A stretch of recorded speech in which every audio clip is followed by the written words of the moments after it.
Hello दोस्तों, आप देख रहे हैं रियांस क्लासेज में मैं रुस्तम राज आप सभी का हार्दिक स्वागत करता हूं। आज मैं आपके लिए अंशिका सीरीज का एपिसोड 3 लाया हूं। इस सीरीज में आपको जीके एंड जीएस के महत्वपूर्ण प्रश्न देखने के लिए मिलेंगे, जो आपके आने वाली सभी प्रतियोगी परीक्षाओं के लिए लाभदायक होगा। तो देखते हैं क्वेश्चन की ओर। विश्व का सबसे बड़ा स्थल अवरुद्ध देश कौन सा है? तो ये जो है स्थल अवरुद्ध मतलब लैंडलॉक कंट्री, ठीक है ना। लैंडलॉक कंट्री कौन है? तो ये है कजाकिस्तान। कौन है? तो ये कजाकिस्तान है, ठीक है ना। कजाकिस्तान है। कजाकिस्तान की राजधानी कहाँ है? तो अस्ताना यहाँ की राजधानी है, ठीक है ना। और यहाँ पे यूरेनियम का बहुत मात्रा में भंडार पाया जाता है। भारत और कजाकिस्तान के बीच में कौन सा अभ्यास होता है? तो काजिन अभ्यास होता है, ठीक है ना। और कजाकिस्तान में ही बालकस झील पाए जाते हैं, ध्यान रखिएगा, ठीक है ना।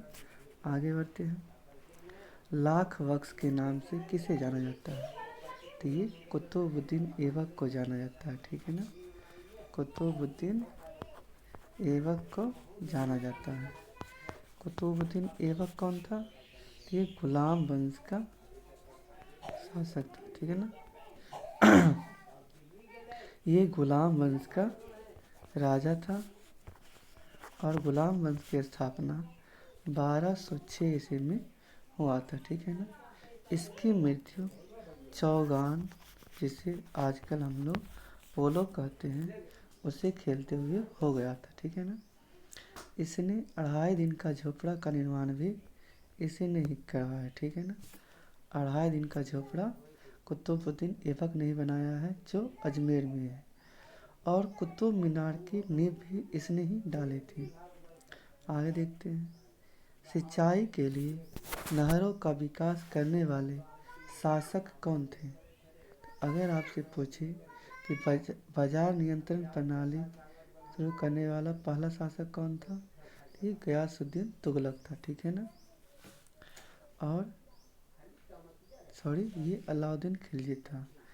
और ये जो सिंचाई के लिए है वो गयासुद्दीन तुगलक था। इन्हीं के दरबार में, अलाउद्दीन खिलजी के दरबार में मलिक काफूर रहता था, ठीक है ना। मलिक काफूर रहता था। इसको 1000 दिनारी भी कहा जाता है। और अलाउद्दीन खिलजी के दरबार में अमीर खुसरो भी रहते थे। इनको तोता ए हिंद भी कहा जाता था, ठीक है ना। इसका आंसर हो गया गयासुद्दीन तुगलक हो गया, ध्यान देना है, ठीक है ना। गयासुद्दीन तुगलक। आगे देखते हैं। नीति आयोग 2015 में अस्तित्व में आया। इसका गठन किस तिथि को हुआ? ठीक है, तो ये जो है पहले था 1950 से 2015 ईस्वी था। कौन चला? तो ये योजना आयोग चला था, ठीक है ना। योजना आयोग चला था। इसके अध्यक्ष कौन होता था? तो प्रधानमंत्री होता था। उपाध्यक्ष कौन था? तो गुलजारी लाल नंदा था। पहला उपाध्यक्ष कौन था? तो गुलजारी लाल नंदा। और अंतिम उपाध्यक्ष कौन था? तो मोंटेक सिंह अंतिम उपाध्यक्ष था। योजना आयोग में सिर्फ केंद्र रहता था, ठीक है ना। परंतु जब नीति आयोग का गठन हुआ 1 जनवरी 2015 ईस्वी को नीति आयोग का गठन हुआ, ठीक है ना। योजना आयोग को नीति आयोग में चेंज कर दिया गया, ठीक है ना। इसके प्रथम उपाध्यक्ष कौन हुए? तो ये अरविंद पनगड़िया प्रथम उपाध्यक्ष हुए, ठीक है ना। और इसके अध्यक्ष कौन होते हैं? तो प्रधानमंत्री इसके ये अध्यक्ष होते हैं, ठीक है ना। वर्तमान में कौन है? तो वर्तमान में सुमन बेरी है, ठीक है ना। वर्तमान में उपाध्यक्ष सोनबेरी है। इसमें केंद्र और राज्य दोनों रहता है, ठीक है ना, ध्यान देना है। आगे देखते हैं। इन ए फ्री स्टेट पुस्तक के लेखक कौन है? तो यहाँ आपका आंसर होता है B.S. नायपाल साहब, ठीक है ना, B.S. नायपाल साहब। इनको बुकर, ये जो है B.S. नायपाल साहब, ये बुकर पुरस्कार पाने वाले पहले भारतीय हैं, ठीक है ना। और बुकर पुरस्कार अभी हाल ही में पॉल लिंच, जो आयरलैंड के निवासी हैं, उनको मिला है, ठीक है ना। अगर आपसे पूछे कि बुकर पुरस्कार पाने वाली पहली महिला कौन थी, तो ये अरुण धनती राय, ठीक है ना, इनको मिला था। इनकी पुस्तक का नाम क्या था? इनकी पुस्तक का नाम the God of small things, ठीक है ना, ये इनकी पुस्तक का नाम था। The God of small things इनकी पुस्तक का नाम था, ठीक है ना। आगे देखते हैं। विश्व विख्यात नृत्यांगना गुलाबो किस नृत्य शैली के लिए सबसे अधिक प्रसिद्ध है? तो ये जो है कालबेलिया नृत्य, कालबेलिया डांस, जो राजस्थान का है, इसके लिए प्रसिद्ध है। इसको कब शामिल किया गया था? तो ये 2010 में शामिल किया गया था, ठीक है ना। आगे देखते हैं। राइडर कप का संबंध किस खेल से है? तो ये जो है गोल्फ से है, ठीक है ना, गोल्फ से है। और गोल्फ के महत्वपूर्ण खिलाड़ी कौन है? तो ये टाइगर वुड्स है और अदिति अशोक बहुत ही महत्वपूर्ण भारतीय खिलाड़ी हैं। आगे देखते हैं। भारतीय संविधान के आर्टिकल 350 के बी के अनुसार भारतीय अल्पसंख्यकों के लिए विशेष अधिकारों की नियुक्ति कौन करता है? तो यहाँ जो है राजभाषा का उल्लेख किसमें किया गया है? तो भाग 17 में राजभाषा का उल्लेख किया गया है। आर्टिकल कितना है?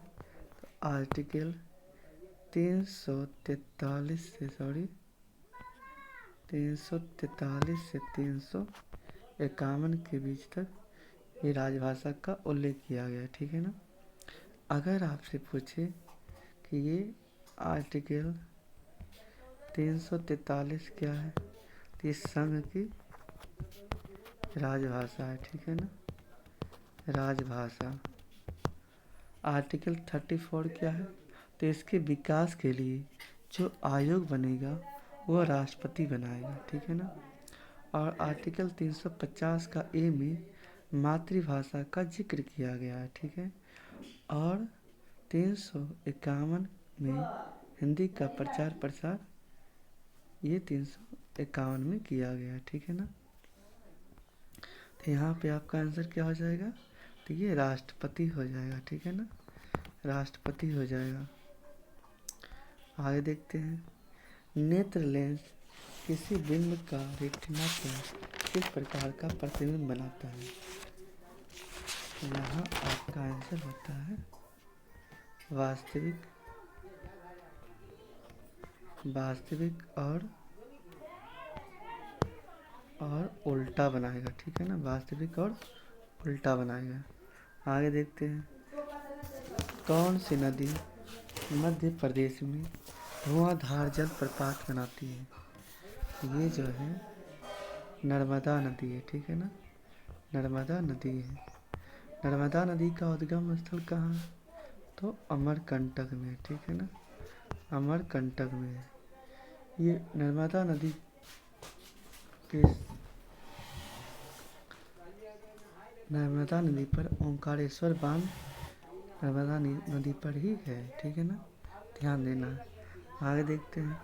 भारतीय संविधान के आर्टिकल 51 में कहा गया है कि राज्य अंतर्राष्ट्रीय शांति के लिए प्रयास करेगा, ठीक है ना, अंतर्राष्ट्रीय शांति के लिए प्रयास करेगा। आगे देखते हैं। भारत में वर्तमान में कुल कितनी राष्ट्रीय राजनीतिक पार्टियां हैं? तो ये जो है पहले 8 था और एक 9 हो गया, ठीक है ना। इसमें से 3 घटा के 6 आया है। तो 6 पार्टी कौन कौन है? तो एक बीजेपी है, एक कांग्रेस लिख देते हैं, एक BJP, Congress, CPI M, NPP, S, BSP और आप। ये 6 पार्टी है, ठीक है ना। आगे देखते हैं, सर्वाइकल कैंसर के लिए कौन सा वायरस जिम्मेदार होता है? तो ये ह्यूमन